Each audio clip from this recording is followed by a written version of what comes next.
Well, to start our study today, I would like for us to listen to a poem. And so this poem is entitled A Priceless Gift. A Priceless Gift. Friendship is a priceless gift that cannot be bought or sold, but its value is far greater than a mountain made of gold. For gold is cold and lifeless. It can neither see nor hear. And in the time of trouble, it is powerless to cheer. It has no ears to listen, no heart to understand. It cannot bring you comfort or reach out with a helping hand. So when you ask God for a gift, girls, be thankful if he sends not diamonds, pearls, or riches, but the love of real, true friends. And that's why I believe it's important for us to focus on friendship. We have friendships, no matter if you're young as Jael, who's only 6, and the oldest person who may be tuning in to our study. It doesn't matter. We all enjoy good friendships. We all enjoy having someone that we can talk to, someone that we can spend time with, someone that we can depend on when we need prayer, when we need an encouraging word. And most importantly, we want a friend who will be true, not a friend that will last for a little while. We call them fair weather friends, but a friend that will last a lifetime. And we do know, and I do want you to know, that we're going to end our study talking about the absolute best friend we could ever possibly ask for, and that is in Jesus Christ. But before we do that, before we talk any more about friends, let's review what we discussed last week on friendship. We actually talked about Jephthah. It was a long story. I felt like it was something that we as a family, we had never really talked about that story in Judges 11. So we took the time to kind of break down that story. Do you all remember the story about a mighty warrior? Was he kicked out of his home? Did they reject him? Yeah, they rejected him.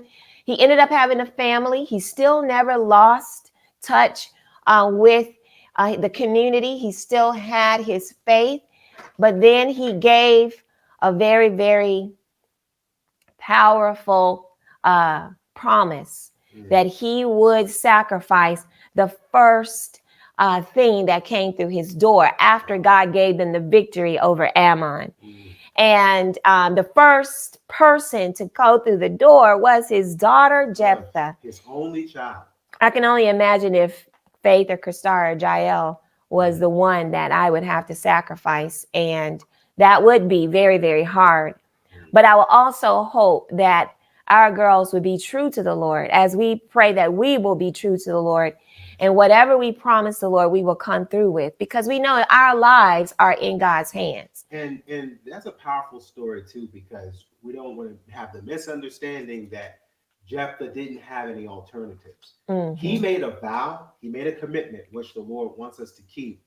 But even when we realize that we've made a foolish vow or a foolish commitment, the Lord doesn't obligate us to keep that. Jephthah could have realized that what he did was hasty, and he did it with a good heart, but it wasn't the right move. And the Lord would have accepted a ram or a goat or a lamb or something else. He didn't have to sacrifice his daughter, but it shows his commitment, and it shows her commitment, and then the commitment of her real friends, that when nobody said, well, go to plan B, do something else. They all stuck with that commitment. Yes. And the Lord, even though he didn't ask for it, he honored it. And I think that's why it's still in scripture. Thank you for saying that, because girls, we want you to make sure that you understand too, that with this story, and as Daddy was saying, God will, he knows the heart. That's one good thing about his character. His character is love. His character is not mean and what is it? Unmoving, unreasonable, insensitive. But when you come through on a promise with God, you can guarantee that promise is in good hands. And whatever happens, you can guarantee that God has the best interest in mind. So with that said, we also talked about with that story, a friend is till the end. And we also talked about Esther, and we talked about how Haman was an example of having bad friends. And having those bad friends could really, really, we heard something on the radio this week. And the situation was how Satan is an accuser, how he gets us to go and do things that we shouldn't do. And then once we do it and we feel guilty, he's there to point his finger and say something bad is going to happen to you because you shouldn't have done it. And that's exactly the kind of friends that Haman had. Haman had friends who led him to do things that were wrong. But then when he set himself up in a bad way, they went to point their fingers at him and say, you're going to get it. So we don't want friends that way. Right. And so that was an example of bad friends. A friend can cause your end. Exactly. With you till the end. Yes. And so we also talked about the parable that Jesus told in Luke 11. And that is where a friend came in the middle of the night. He had some unexpected friends to come. He went to knock on the door of another friend, of a neighbor, and how that all worked together. Friends are there even when it's not convenient. And you're dealing with a true friend when they feel like, what are you doing? I'm sleeping. But you have a need and they're willing to be that person to supply that need. That's a true sign of a true friend. And I don't think that was a coincidence that Jesus would be the one to tell that parable, because he's just that. We can never inconvenience Christ. We can never be an inconvenience to him. He's always willing to meet our needs. That's what makes him a good friend. So we also talked about scriptures, and one of the main scriptures I wanted us to look at today was a man that hath friends must show himself friendly. And we said last week that we were going to kind of focus on how we are to be good friends. And what does that mean? And what does that look like? And this scripture is saying, and there is a friend that sticketh closer than a brother. When you really find a friend and you build that friendship by you being the kind of friend that you desire, you build a relationship that will last through the toughest of times. They will stick by you because they know that it's mutual. What you have, the respect you have, is a mutual respect. You respect and they respect. And so that keeps that friendship strong and it keeps it lasting a long time. Along that line, when it talks about how a friend sticks closer than a brother, what you got to think about is what makes us a brother, legally or genetically, is the fact that as brothers or sisters, we share blood. We have the same blood running through us. And so when you think about being a friend, and if he will then say a real friend is someone that sticks closer than a brother, then that means you got something between you that's even stronger than blood. Yes. Stronger than the fact that we were both born to the same woman or the same mom or the same father or same mother. There's something that brings us together. And that's what makes friendship so powerful, but it's also what makes them dangerous. Yes. Because in every example that we just looked at, those were people who had the same goals in mind. Whether it was Haman's friends or whether it was Jephthah's friends, there was something between them that was closer or even as close as the blood that would be between, paternal or maternal brothers and sisters. So be mindful of that. Something that attracts you to that friendship, that's what's going to keep that friendship tight. So even when you find yourself trying to get out of a bad friendship, you still got that blood. You still got that glue in between you. That if you don't watch it, now you've got the whole other task of trying to get out of that bad blood that brought you together. So it's important to catch the principle in this scripture and why our associations and our friendships, as we're going to see, why are we taking the time to do this? So that we can get that good blood, that good glue that brings us together and keeps us together with the people that we really want to be connected to. And I also thank you, because that's a very good point. I think we also want to make sure that we make clear as a family and as those who are joining our family, we want to make clear that one thing is for sure, Jesus is soon to come. And because he's soon to come, we don't want any influences in our lives that's going to get us to walk away from him. And friends have a tendency, as we just said, a friend has a tendency to get us to go in the direction that we want to go with them. And we're praying that the friends that we have in our lives are going with us in the direction where we're going to meet Jesus face to face.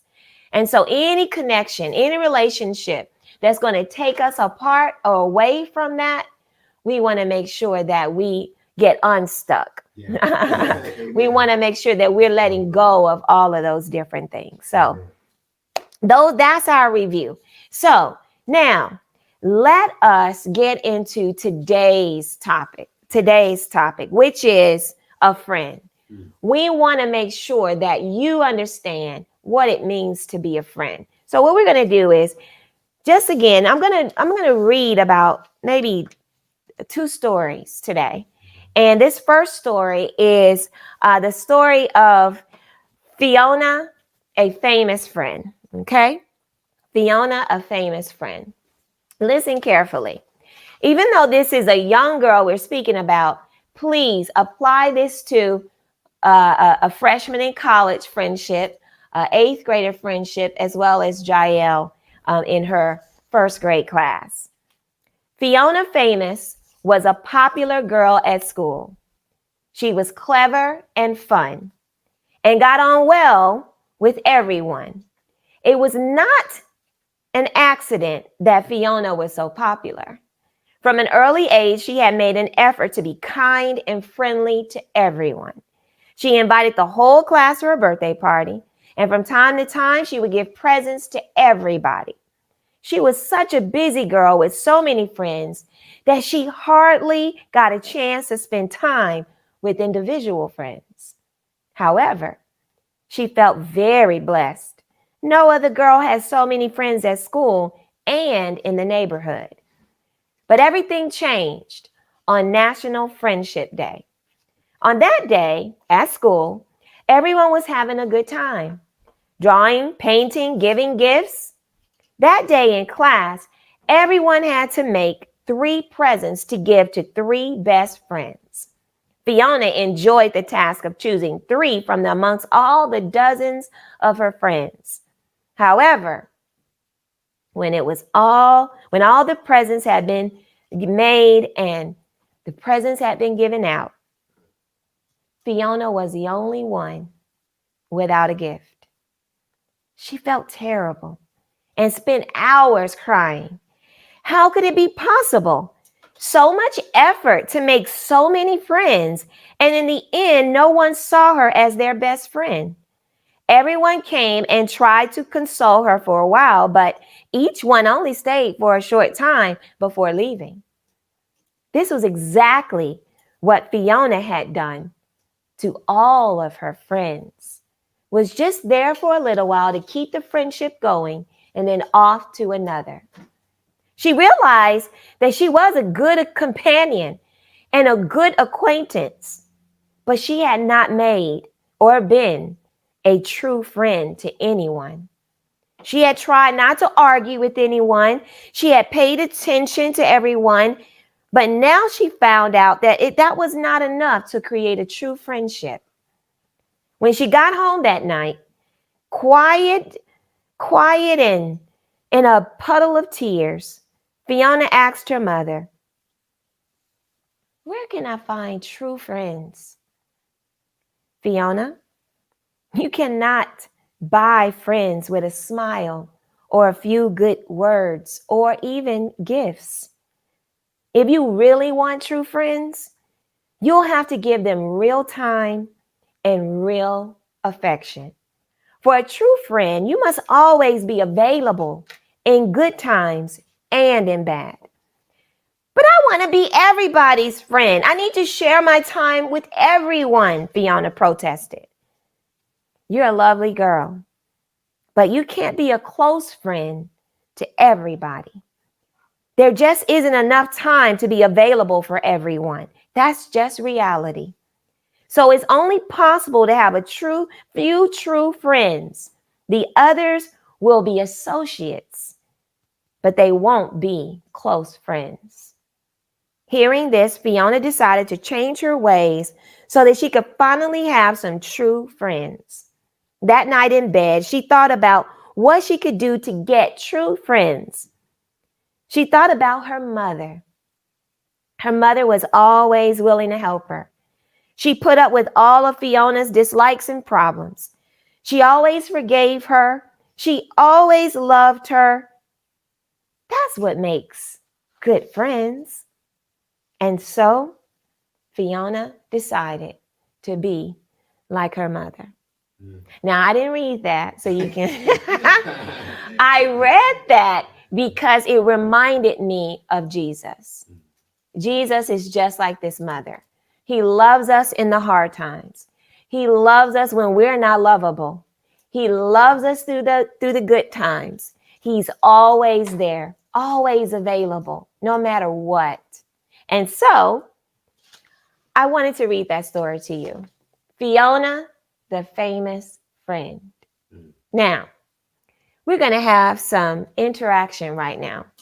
And you're going to receive a piece of paper in just a minute. But for right now, we're going to have an interactive study. And those of you who are in your homes and you're not right here in our home with us, you can still take part in this interactive study. We're going to look at David and Jonathan. And I believe that this is probably the most famous friendship story we can find in the Bible. The most famous. It lasts for a long time. And the Bible gives us a lot of details about their friendship. And I think that God wanted us to understand what it means to have a true friend when it comes to following the will of God. A true Christian friend, a true friend who share the same beliefs in the one true God. And so what we're going to do is we're going to have 3 groups.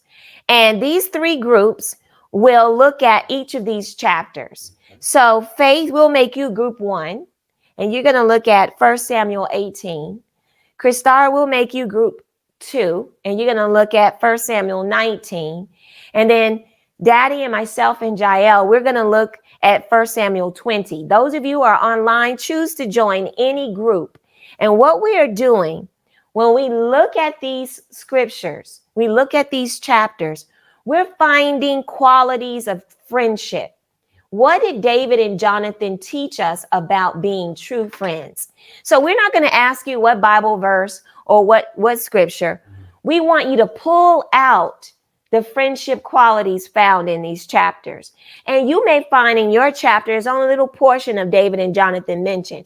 Then you just focus on that portion. Or you may find in your chapter there's a lot that they are mentioning about David and Jonathan. So right now, we're just going to pause for a moment, play some music if possible. If not, it's okay. And we're just going to go ahead and open up our Bibles to those particular chapters. And we're just going to take some time, maybe about how much time you need? About 5 minutes. And go ahead and open up to your chapter and see and kind of gauge how much time you will need. Keep those Bibles open. Keep those Bibles open. Let's follow along with that because those verses in chapter 19 really paint a picture of what a true friendship is all about. And that is definitely what Jonathan did for David. Some bad things were being said and they were not true. And Jonathan was right there to speak up on behalf of his friend. And that's the kind of friend we want to be. And we want to have that courage to do it. Yeah. But it takes courage, real courage to do he was that. Talking not just to his father, he was talking to his king. Yes. And so that's definitely a quality. Do you have another one from that chapter? Okay. So from what we were discussing with Jael in chapter 20 of 1 Samuel, in 1 Samuel chapter 20, we saw that Jonathan was willing to, he was willing to give the shirt off his back. He was willing to give the shirt off his back. He was willing to be a protector for his friend. I know Faith said putting the needs of others above our own, and that's true. We can help supply and help meet the needs of our friends, but a friend, as we saw in the Bible verse, sticks closer than a brother. And so Jonathan, he went before his father, and his father actually attempted to kill him when he stood up for him. Just like he tried to kill David. Yes, just in the same manner, That's kind of deep too, because when you think about gossipers and haters and people, if they're going to talk about that other person, if they're going to mistreat that other person, they're willing then and able to do the same to you. And so that's kind of a key to let you know, not only this person can't be a friend, this person can't be an associate. Because they're going to drag them down, they're going to take me down with me too. Take me down with them too. So that's deep to see that in that story with Saul. Yes. Also, some other things that we saw, he was willing to give warning when he was in danger. So we, as a friend, we should be willing to give our friends warnings when we see them in danger. And let's talk about as far as Christ coming again. If we're true Christians and we have friends and we see those friends going in the direction that's going to lead them away from Christ, that's a danger. So we should be willing to say, hey, there's a danger that you're falling into. There's something that you are getting into that I believe is going to cost you your soul's salvation. A friend really warns another friend, even if it wasn't a spiritual matter. Well, this is a spiritual matter, but even if it wasn't just talking about them deciding to disobey God, even if it's something to where they are deciding to go somewhere that they believe would be dangerous. Right. I don't think you should go with that person, or I don't think you should do that particular thing. I don't think you should talk to your parents that way.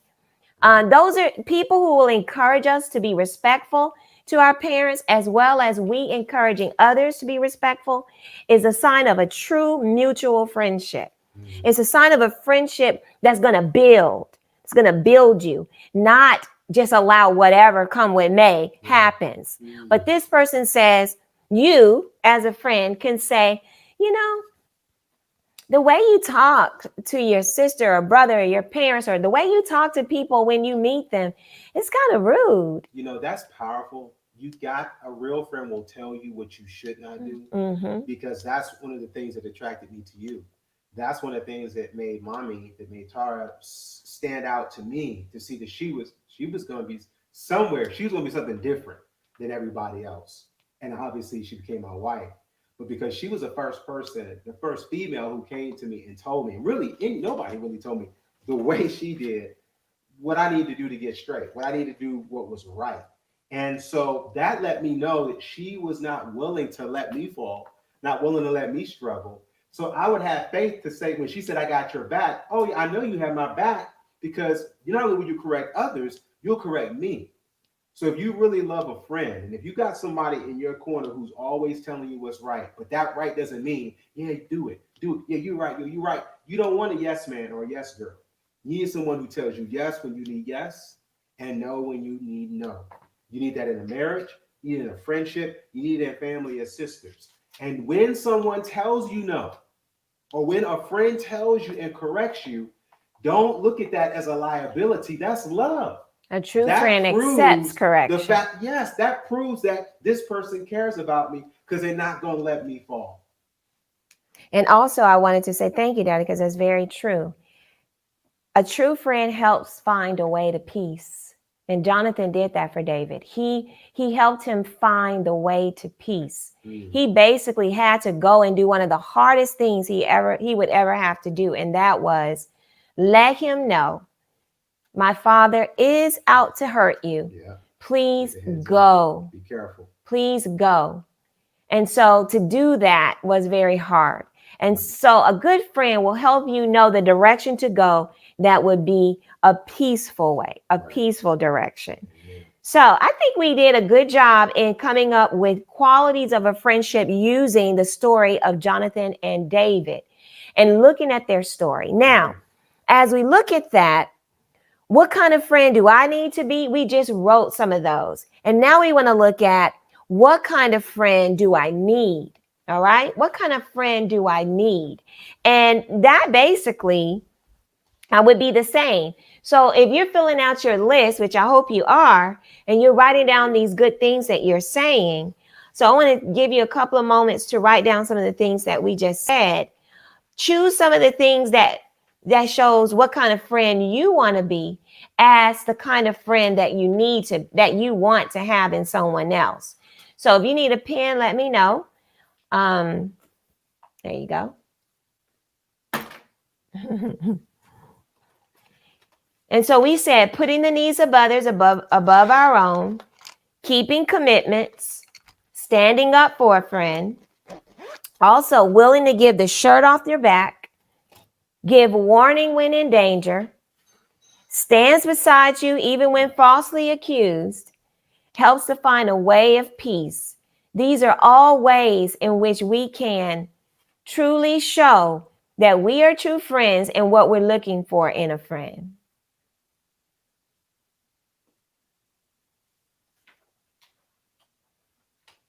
Good job, Jael. And Jael is over here saying how she can make good choices with her friends. She has her own little activity. We've talked about friendship already with her before our study today, just so that she can also get something that's down on her level that she can understand. All right. So you're writing down these qualities, putting the needs of others above our own, standing up beside our friends, especially when being falsely accused, giving warning when they're in danger, willing to give the shirt off our backs, protective, committed, faithful, and loves as you love yourself. You will love that friend as you love yourself. And all of these qualities we found in 1 Samuel 18, 19, and 20. If you need for me to repeat any of them, I can. So now I want us to talk about, and you just let me know if you want me to keep going or pause a bit. Need me to pause a bit? Okay. So we're talking about what kind of friend do we need? And we're just taking some of the qualities we just found out of David and Jonathan. Some of it we can apply to ourselves, and some of the same things we can apply to ourselves, we can apply to the fact of what we're looking for in a friend. And I know that for me, if I'm willing to do all of these things and have all of those characteristics as a friend, I'm expecting that in a friend. I'm expecting that in a friend. So you're going to project your expectations by how you're treating people. Yes. And, another thing, too, there's so many people, it's like, I'm going to be there for my friends, sort of like Fiona. I'm going to be there. I'm going to help them smile. But really, when those friends don't show it back, it's like, is that truly a friendship? A friendship, you have to remember, is mutual. It's a give. It's a harmonious exchange. So as I lend myself to providing needs of my friends, then my friends should also be willing to do the same thing. This is important because in counseling, they call it codependency. And if you ever ask yourself the question, I think we were talking about that sometime this week, but someone was saying, like, why would that person put up with? Well, we were listening to Adventures in Odyssey. Yeah, we were listening to a story, and it was a friend, it was a little boy, little girl, and the little boy was very aggressive. He would always tell the girl to be quiet. He would always talk down to her. And so I think it was Faith spoke up and said, why are they friends? And even the moderator said, how are they still friends? Because of the way he treats her. And one of the answers that you can kind of get to that is, you got to ask yourself, are you a codependent? In other words, are you so dependent on the relationship that you'll take all of that trash because a little bitty treasure and a little bit of security that you might get from being with that person? So girls, you got to be mindful that you want to make sure that your relationships are always mutual. You are getting as much out of that relationship as you are putting into that relationship. And if that's not happening, that's not ministry. There's a difference between friendship and ministry. Right. When it comes to friendship, that's not how that friendship should. It can't thrive and it can't be healthy. And so that's what we really got to be careful, because I know as Christians, we tend to emphasize the absorbing, emphasize the mercy, and we do. And we should. But in a friendship, much like a marriage, that's a higher standard of relationship that's not made to be in balance like that. And as Fiona's mom gave the advice, she said, it's impossible to be friends with everyone. Not on this level of friendship that we're needing to have an understanding of. It's impossible to have this with everyone. Some people are just going to be there for us to help or for them to help us for a moment and then they're gone out of our lives. Not everybody we should try and hold on to and make a friend, because at some point you're going to realize this is a force on my side. I am trying to force this to be, and it's not something that is mutual, and then that's happening. And in the moment you see that, you got to address it, because you don't want to come to that conclusion years later, semesters later, children later, and you finally recognize, oh, I was putting more in this, way more than I'm getting back. When you see that happening, you got to let the Lord work. And sometimes he'll work in it. Again, if you have that commitment, he will. We just have to be willing to let go. Yeah. Let go and let it be what it is. That's let right. it be what it is. So let's move on. How can I keep a friendship strong, which is the next portion on our checklist? And I have the number one thing I would like for us to write down on what can I do to keep a friendship strong, and that is forgive.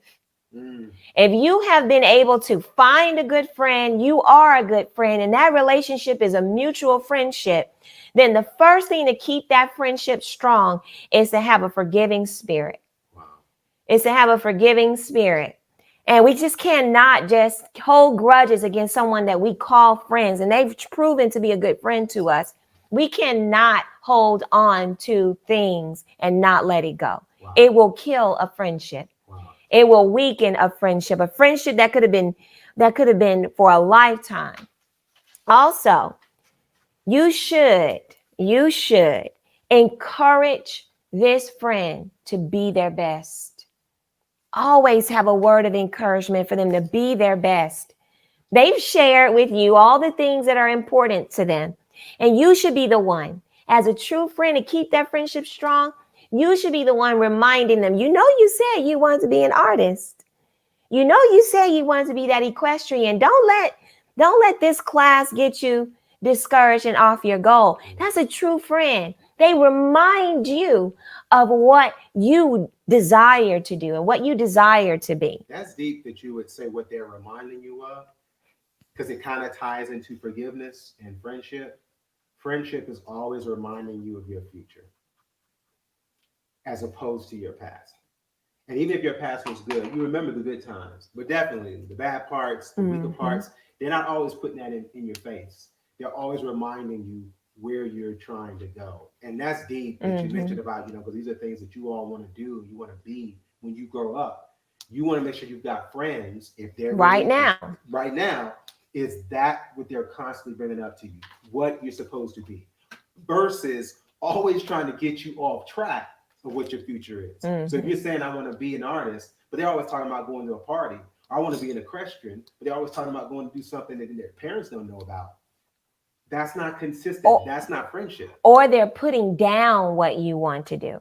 They say, why you want to be an artist? That's so crazy. You can't make money. You can't blah, blah, blah. Why you want to be an equestrian? Horses are stinky. Horses are dirty.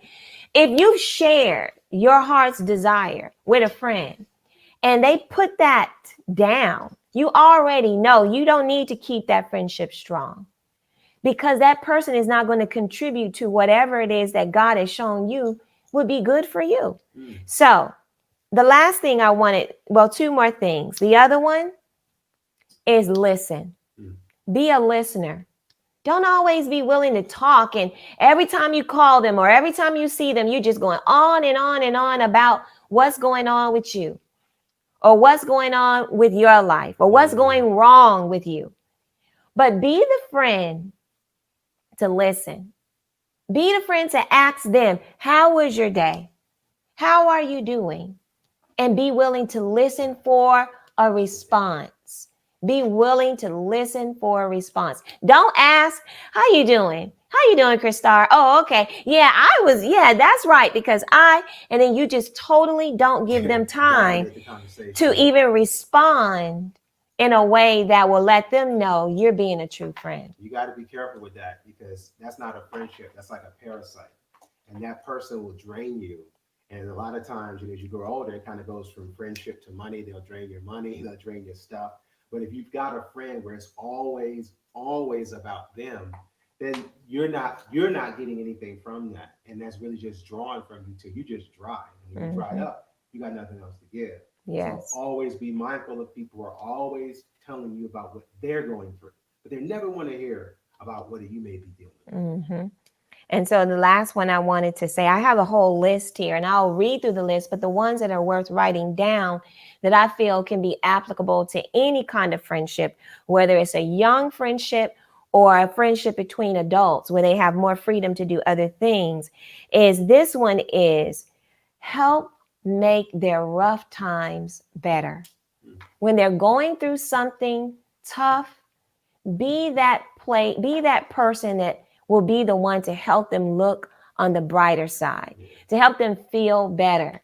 We always have friends who may cry when we see them or talk with them.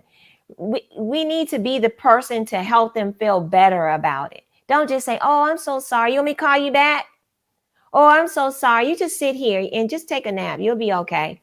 Or, oh, you'll be okay. You're just taking his way out of proportion. Be the one to help them feel better. That's tough. This is how we keep a friendship strong. I was just trying to share. I know from a guy's perspective, when it comes to, when we're friends, when people are going through hard stuff, I know we tend to just kind of isolate and just like, I'll handle it, just pray for me or whatever. But what you're saying, I'm really praying to be better at, because I see how it impacts our relationship with you, even with our children. When stuff is not going right, we can't go isolation. That's when and sometimes I don't want to be involved or be there because I don't know what to do. But their chances are that there's nothing really that I can do. I just need to be there for that person while the Lord does what only he can do. And I actually, one of the things on my list I have, don't give up. Don't give up on your friends. Don't give up. Don't just give up and say, they just got too many issues.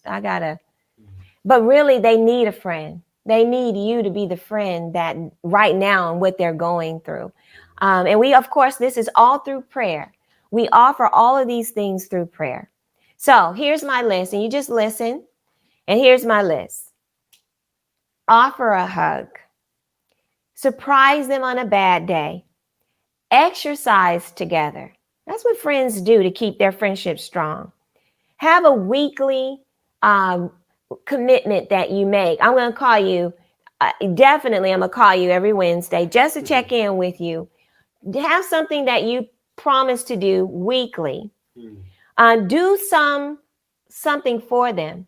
If you're over to their house, help them clean their room. If you know they have to complete an assignment, offer your help to help them understand whatever assignment it is they need to have completed. Don't leave without saying goodbye. There are so many people who do this, and it is very, very rude. To a friend, don't do that. To keep a friendship strong and you're about to leave, make sure you let them know you're gone. Don't let them come and go around and see you're gone. That's a true sign to a friend. It's just like, why did they do that? Why didn't they let me know they were leaving? I must not be that important. So make sure you say goodbye when you leave. Remind them that they are beautiful. And in cases of guys, say, man, you are a handsome guy. Don't ever think you're not. No. We don't say, you're a handsome guy. You say, man, you look good. Yes, that's what you say. Fit. Or, man, look, you're doing all right. Yes. That's encourage them so that they can know. They won't fall into this whole pit of thinking that they're no good or they are worth nothing. Yeah. Just a compliment from time to time is always good to keep a friendship strong. Be there for them when you are busy. Even when you're busy, make time for a friend who needs it. Know their favorite treats and surprise them from time to time with their favorite treat. If you know that they like something, you're in the store, you see it for a really low price, pick it up and just surprise them with it and let them know, I care for you. You're my friend and I got this for you. I have to say this because you keep bringing it up. Make sure we're on screen so we can be seen. One of the biggest things that we try to advocate as the Lord has put it on our heart is the value of friendship over dating. And the reason why I keep bringing this up is because so many people are struggling in their marriage because they dated, but they did not learn how to be friends. Not with their spouse, even. I'm talking about just being a Christian friend. Because as you're reading this list, you all may not understand this. You're not married, but I know you married folks out there might see the exact same thing you're saying. It's exactly what we say to married people. Yes. So that there has to be But a it connect. starts here, But it and starts most people don't learn when it you're at this at this stage. stage, at 12 and 13 and 18, with each other, with your brothers, with your sisters, with your people at church, with people you go to school with. If we would learn how to just treat each other in love, marriage would be academic. It would just be like, this is just a person I just commit to do this for all my life. But it's not like I never treated anyone like this. Now, all of a sudden, I'm going to treat you like this for the next 50, 60, 70, 80 years. It doesn't work that way. Or it's going to be really hard for it to happen. So I have to make sure you understand this is powerful for every relationship. So while you are looking for friends, and I know Christar is at an age to where she's making friends that will impact her life. And as she meets guy friends, they could possibly be potential mates for her. A potential mate, not mates, but a potential mate for her. Singular. But I want to make sure we understand that there are red flags that we can make sure we are looking for. Red flags are signs that don't go that way, that they are not going to make a good friend. So let me read a little story to illustrate the point. Here we go. This very short and enlightening story is like a parable from the Bible. It teaches that it's never late to learn a lesson in life, especially if it can save a life. A man was in his cabin in the middle of a terrible snowstorm when he heard a feeble scratching at his door. He opened the door to see a half-frozen rattlesnake on his doorstep, begging to be let in from the bitter cold. The man said to the snake, "I'm not going to let you in. You're a rattlesnake, and you're going to bite me." "No, I won't," hissed the snake. "Just bring me in and get me warm, and I'll be your friend for life." Well, the man let the snake come in, even allowed it to rest upon his chest by the fire. When the snake was unthawed and comfortable, completely comfortable, it bit the man on the neck. As the man sat there dying, the man said, "But you promised you wouldn't bite me and would be my friend for life." The snake calmly replied, "But you knew I was a snake when you let me in." And when we talk about red flags in friendships, when you see things that you know are not good qualities in a friend, and you choose to befriend that person, you can't be surprised when they do these things in your friendship. The Bible told us, we read a verse last week, and it says, "Be not friends with an angry man." And the reason why the Bible tells us that is because they're going to be angry with you. Well, you may say, "Well, they never treat me like that. I see them treating other people like that, but they don't treat me like that." Well, the time will come. It's a red flag. That person needs some time with the Lord in order to change before they're ready for true friendship. Right now, they have a lot of issues that only God can work out, and you are not God. We are not God to change people. We are not the one to help change people's hearts. God can use us in that person's life, but to let them in as a friend, that red flag is showing us you can't be in this circle of true friendship. Wow, that's so beautiful. And I hope we're catching that, girls, because there's a difference between ministry and friendship. And we have to see if that person has these red flags.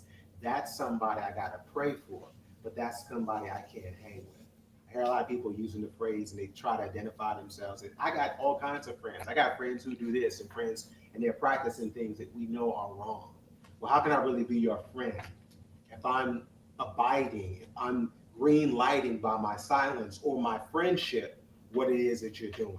Because the fact of the matter is, if I got somebody who's close to me and I know they're living a life that's inconsistent and it's not pleasing to the Lord, remember, a friend tells the truth, right? They're going to do one of two things. eventually, if you're constantly telling them what they need to do, man, that's wrong. Girl, that's foul. No, that's not right. They're either going to accept the change and say, you know what, I can't do that anymore.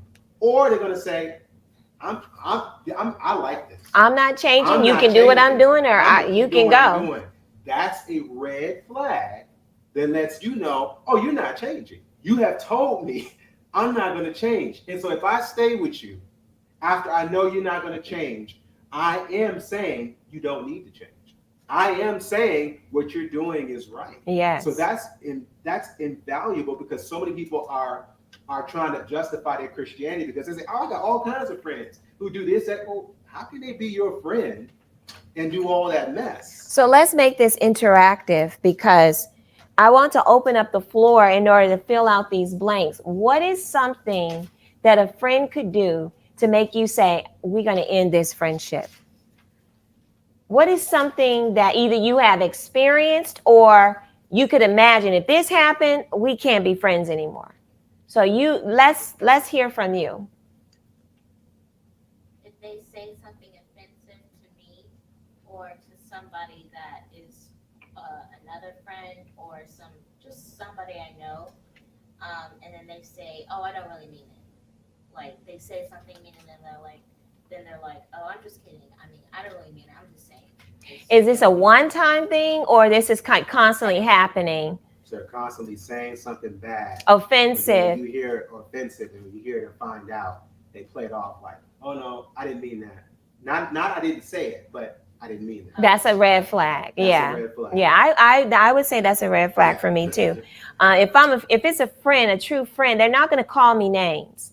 They're not going to look for ways to put me down. Friends don't put other friends down. Friends do not call other friends names, even if they're, quote, joking, or that's just the way I talk.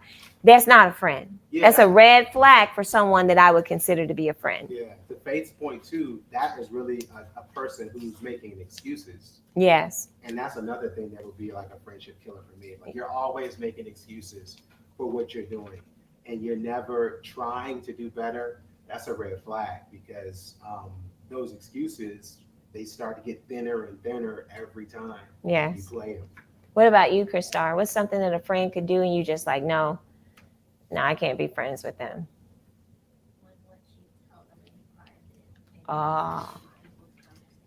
So breaking confidentiality, they sharing something you said in private with others. That's so huge. Yes, that's definitely a red flag. And so often that happens. It happens to all age groups, all people. And it's always, no matter what age group you see does it or who does that, it's always hurtful. Yes. Even if I'm not involved, just when I hear it, man, you're going to tell and just do them like that, that is a relationship. That's a friendship killer. I always found, even when I was young, I never liked this, and it was always a red flag. I never let that person come into my friendship circle, and those were violent people. People who would hit, and just I don't know, even if it was they just joking, but it's not like a tap, oh, like that. It's like a push, and they push you down, or it's like a slap. And it's just like, that is unacceptable as a friend. That's a red flag for me. So violence is a red flag. Another one is untrustworthy. They just prove to be not trustworthy. They say they're going to do something, they don't do it. Like you just said, you said you weren't going to tell anybody, but you said it anyway. So those are things too. They're just not trustworthy. They're not trustworthy of my time or of my words and how I feel. So I keep things from them, but that's just a red flag. They're not a good friend. Yeah. So do you have anything else, Christar? What else could a friend do? Huh? Yeah, a different one. Then I'll ask Jael.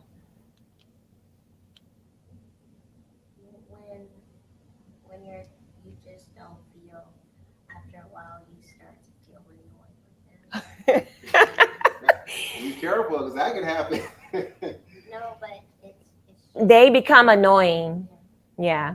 Yeah, it is a red flag for a true friendship. Yeah. It's not that you can't get along with them, you can't talk to them from time to time, but them coming into your true friendship circle, somebody that's annoying, that's a red flag. And sometimes, like you can tell that because like when they come in your presence, you just feel like a stress.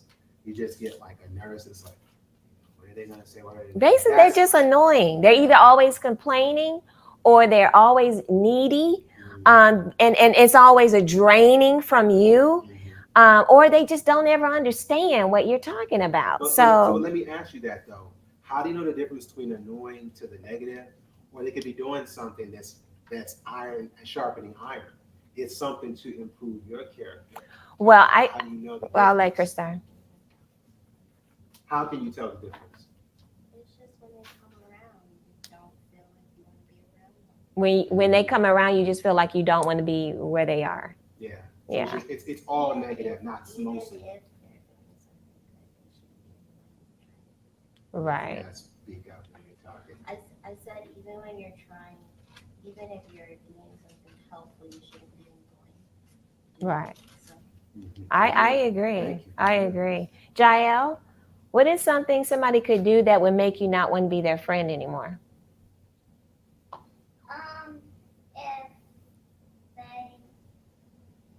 If a friend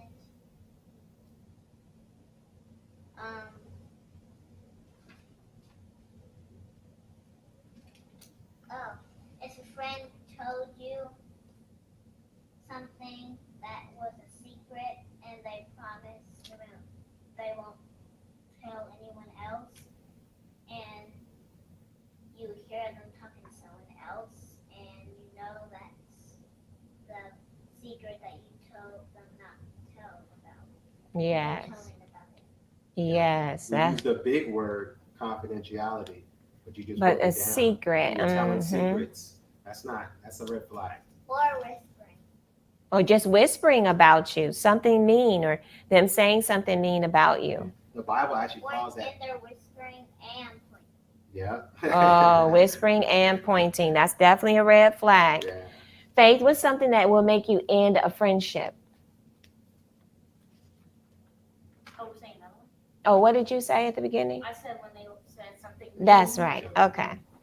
Well, those are some red flags. So let's make sure we're looking out for the red flags, and we're taking those red flags and going with the story of the rattlesnake. If we knew those red flags were already there, we cannot expect the friendship to be any different.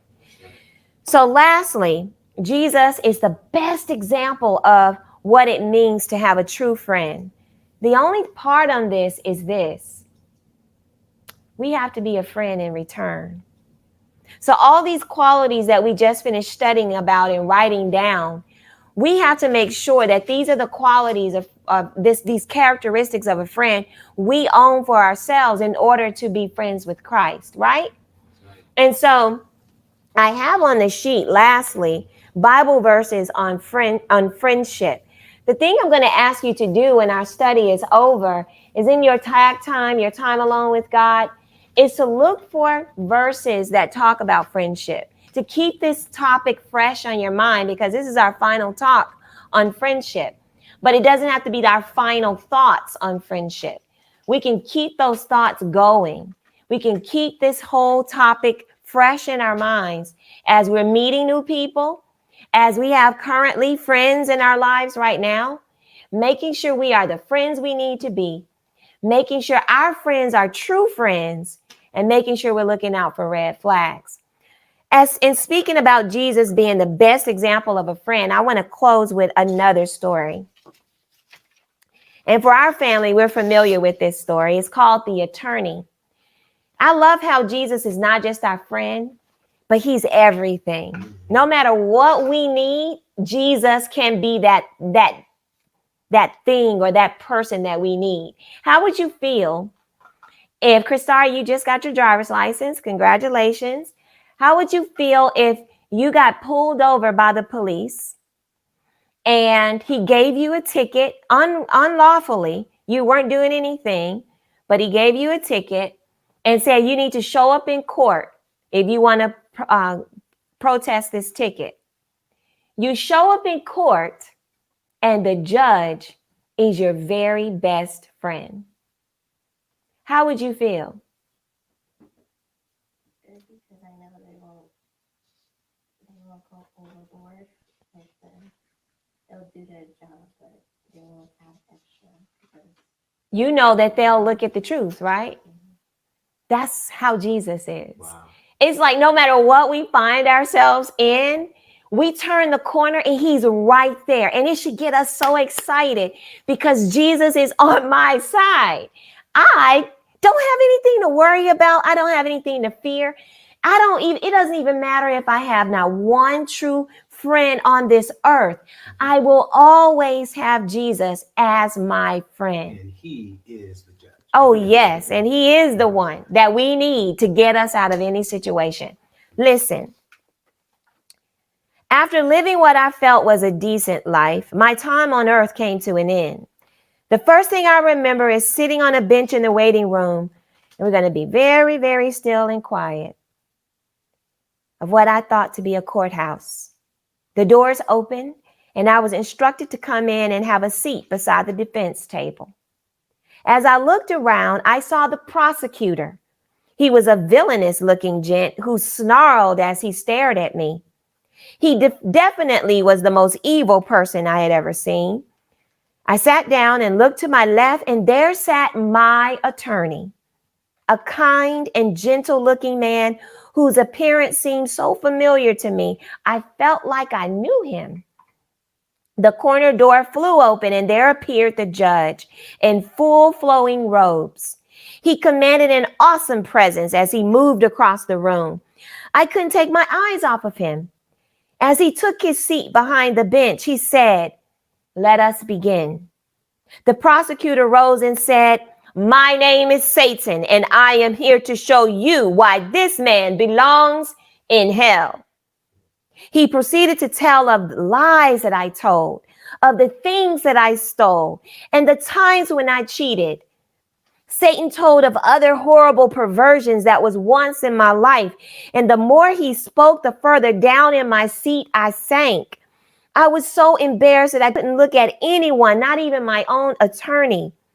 As the devil told of my sins that even I had forgotten about, I felt like this was the end.